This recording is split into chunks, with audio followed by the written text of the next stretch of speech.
আমি এক মা যার জন্ম হয়েছে আরেক মায়ের পেটে। হ্যাঁ, আমি সেই মেয়ে যে কিনা মেয়ে থেকে মা হয়েছি, আর যার পেটও হয়েছে ছোট্ট একটি ময়না পাখি। মনে পড়ে গেল ছোটবেলার সেই স্মৃতি। হ্যালো এভরিওয়ান, আসসালামু আলাইকুম।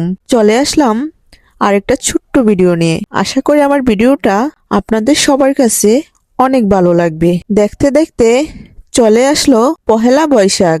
সবাইকে শুভ নববর্ষ। আর পহেলা বৈশাখ মানেই তো হচ্ছে বাঙালিদের জন্য মেলায় যাই রে, সবাই মিলে মেলায় যাই রে। চলে আসলাম মা মেয়ে মিলে সেই মেলাতে।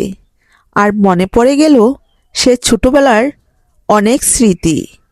আগে যখন পহেলা বৈশাখ বা মেলা আসবে শুনেছি, সেই কয়েক মাস আগে থেকেই টাকা জমানো শুরু করে দিয়েছিলাম। আগে যখন ছোট সময় বাবা মা টিফিনের জন্য টাকা দিত, অথবা মামা খালারা টাকা দিত, সেই টাকাগুলো খরচ না করে জমিয়ে রাখতাম সেই মেলার জন্য। আর কবে মেলা আসবে সেই মেলাতে ভাই বোনেরা দল বেঁধে মিলেমিশে মেলায় যাব সে আশায় থাকতাম। আর যেদিন শুনতে পেরেছি শুধু মেলা আর একদিন বাকি আছে, সেই মেলার রাতে কারুর চোখেই ঘুম আসতো না।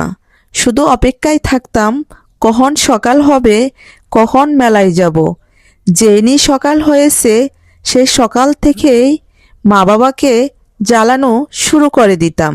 শুধু বলতাম মেলায় যাব, কখন যাব, কখন নিয়ে যাবা। যেগুলো আমাদের বাচ্চা কাচ্চা এখন আমাদের সাথে করে। আমি আমার ময়না পাখিকে নিয়ে মেলায় গিয়েছিলাম।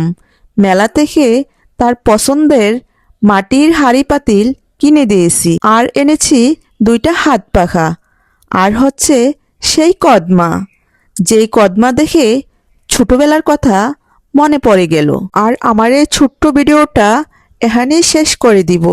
যদি ভিডিওটা ভালো লেগে থাকে লাইক কমেন্ট করতে ভুলবেন না। সবাইকে আল্লাহ হাফেজ।